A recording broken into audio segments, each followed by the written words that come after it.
RSS द्वारा संचालित,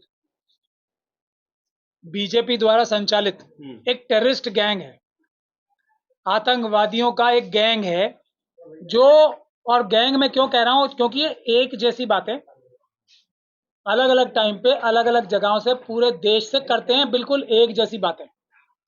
तो गैंग की जो अनलॉफुल एक्टिविटीज हैं, ये गैंग के तौर पे काम कर रहे हैं। ये एक आतंकवादी गैंग है जिसकी प्रोटेक्शन, जिसको इंटेलेक्चुअल इनपुट, जिसको इशारा और जिसकी हिफाजत आरएसएस करती है, बीजेपी करती है। इसमें किसी को कोई शक और शुबे की गुंजाइश नहीं होनी चाहिए, क्योंकि यति नरसिंहानंद जी के एक बहुत अच्छे मित्र थे, वो आजकल वो त्यागी बनने की चेष्टा कर रहे हैं। मैं उनका नाम नहीं लेता हूं कभी भी, क्योंकि वो अच्छी बात नहीं है, उनका नाम ही मैं नहीं लेता हूं। लेकिन कुछ क्लाइंट्स हमारे पास आए उत्तराखंड से, हमने कानूनी और संवैधानिक तौर से उनका ऐसा अच्छा इलाज किया कि आज क्या उनके मुंह से एक शब्द सुन पाते हो सिवाय रोने के अलावा? तो भारत के संविधान और कानून में ताकत है, लेकिन कमी क्या है? लोगों में उनके खिलाफ कानूनी एक्शन लेने की जो तरीके हैं उनके, वो ठीक नहीं है। या बहुत सारे लोगों की मंशा ये नहीं होती कि उसको उस चीज को रोका जाए, बल्कि अपनी नेम और फेम के लिए काम करते हैं। आप में से कितने लोगों को पता है कि त्यागी जी की आवाज जो है हमने सुप्रीम कोर्ट से बंद कराई है? नहीं पता ना, क्योंकि हम पब्लिसिटी के लिए काम नहीं कर रहे हैं, हम काम के लिए काम करते हैं। तो काम के लिए काम करने वालों की जरूरत है। कोई यति नरसिंहानंद भारत के संविधान के सामने कोई हैसियत नहीं रखता, भारत के कानून के सामने कोई हैसियत नहीं रखता, और ये डरपोक व्यक्ति हैं सारे। मैं आपको और एक बात बता दूं, ये इस प्रकार की बातें इसलिए कर पा रहे हैं क्योंकि अगर मैं एक सिचुएशन एनविसेज करूं, अपने दिमाग में अंदाजा लगाऊं, तो जब इनसे ये कहा गया होगा कि आप इस तरह के बयान दो, तो इन्होंने कहा होगा नहीं जी मैं नहीं देता, गाजियाबाद के जो एसएचओ साहब हैं मुझे पकड़ के ले जाएंगे, मैं नहीं कर सकता, ये तो बड़ा गलत बात है। तो इन्होंने कहा होगा पहले मेरी बात कराओ गाजियाबाद पुलिस से, पहले मेरी बात कराओ यूपी की एसटीएफ से, पहले मेरी बात कराओ दिल्ली स्पेशल सेल से, क्योंकि वो भी हर जगह चली जाती है, फिर मेरी बात कराओ एनआईए से। जब ये सभी अधिकारी, इन सभी संस्थानों के अधिकारी मुझे ये गारंटी दे देंगे कि वो मुझे अरेस्ट नहीं करेंगे, तब मैं ऐसी कोई बेकार की बात बोलूंगा। ये है इसका सबूत।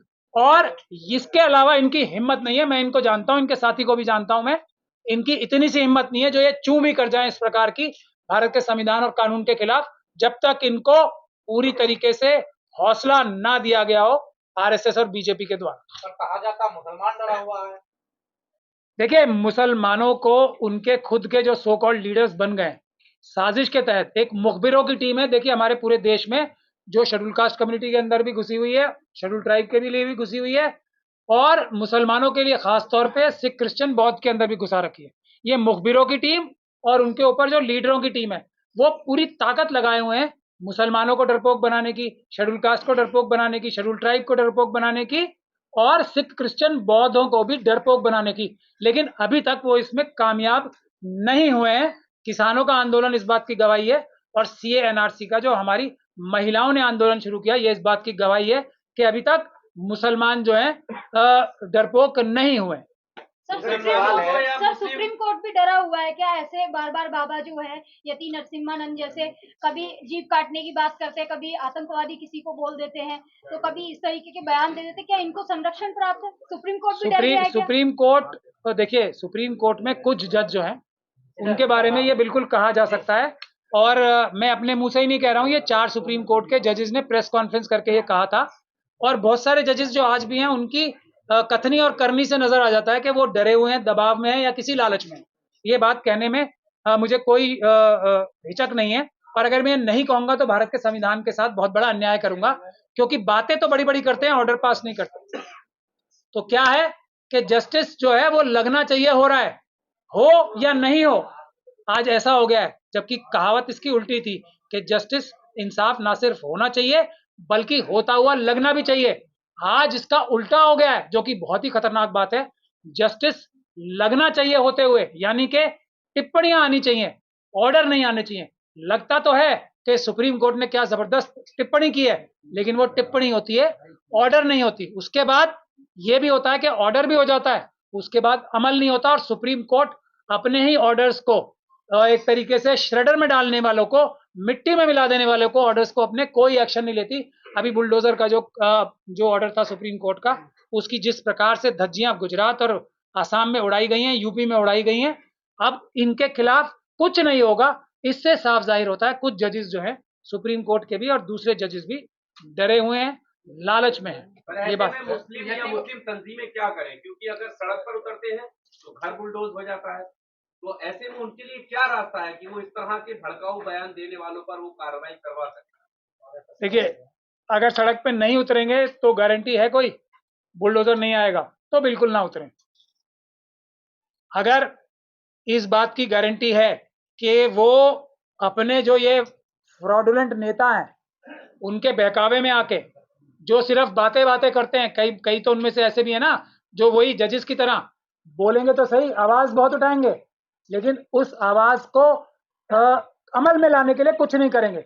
वही सुप्रीम कोर्ट वाली बात हो गई कि टिप्पणियां तो बहुत अच्छी अच्छी हैं, क्या बात कही है, ताली, लेकिन अमल जीरो। तो अगर ऐसा लगता है आपको तो इन नेताओं की बातों में आके आप बुजदिल बन जाइए, घरों में दुपक के बैठ जाइए। अभी तो मैं वीडियो देख ही रहा हूं ना, घरों में घुस घुस के नमाज पढ़ने से रोका जा रहा है, घरों में घुस घुस के मारा जा रहा है, जैसे शेड्यूल कास्ट कम्युनिटी के लोगों को मारा जाता है। अभी एक फैमिली को अमेठी में पूरी फैमिली को क्यों मार दिया? क्योंकि एक महिला को छेड़ा गया एक व्यक्ति द्वारा, उसने शिकायत की, उससे बोला गया हम तुझे मार देंगे, हम मार देंगे सिर्फ मुसलमानों के साथ। ये नहीं हो रहा है, मैं बार बार इस बात को बोलता हूं, शेड्यूल कास्ट और शेड्यूल ट्राइब के साथ आज भी मुसलमानों से ज्यादा हो रहा है। तो सोल्यूशन सड़कों पे आना पड़ेगा, पीसफुल प्रोटेस्ट करना पड़ेगा, तब बुलडोजर कम चलेंगे, तब बुलडोजर रुकेंगे, और आना पड़ेगा सारे मजलूमों को एक साथ होकर, SC ST और जो मुस्लिम सिख क्रिश्चियन बौद्ध और OBC को साथ मिलकर आना पड़ेगा। यह है सोल्यूशन। कथनी और करनी में फर्क के लिए RSS जाना जाता है, नहीं जाना जाता, धोखाधड़ी के लिए जाना जाता है। मुस्लिम राष्ट्रीय मंच की आप पहली दर्जनों में बयान आपको दिखा सकता हूं जो इसी प्रकार के थे किसी ना किसी फॉर्म में। अब एक और तरीका होता है, ये हम जैसे लोग जो है ना, जो असली एक्शन करेंगे, जैसे त्यागी का इलाज किया हमने, कानूनी इलाज, उस इलाज को कमजोर करने के लिए हल्की धाराओं में FIR कराएगी मुस्लिम राष्ट्रीय मंच, ताकि यति नरसिंहानंद से जो वादे हुए हैं कि हम तुम्हारा कुछ नहीं बिगड़ने देंगे, ये सबसे पुलिस वालों से बात करा रहे हैं, जो मैं अंदाजा लगा रहा हूं और जो बिल्कुल सटीक अंदाजा लगता है मुझे, वो पूरा हो सके। देखो हमने तुम्हारे खिलाफ ये छोटी छोटी धाराओं में करा दिया, कुछ नहीं होगा, तुम करते रहो। ये वो काम कर रहे हैं, इसके धोखे में नहीं आना है, मतलब बचाने की कोशिश हो, ये पूरी तरीके से बचाने की कोशिश है, बिल्कुल 100% बचाने की कोशिश है। और जो हम लोग काम करेंगे, हम धारा 120 जो थी पहले, जो कॉन्स्पिरेसी की धारा थी, साजिश की धारा थी, उसमें तो ये सब बड़े बड़े नेता नपेंगे ना इसमें, क्योंकि फोन कॉल डिटेल जब निकाली जाएंगी किस किस से यति नरसिंहानंद ने बात की, उससे तो सब पता लग जाएगा ना कौन कौन कहां कहां बैठा है।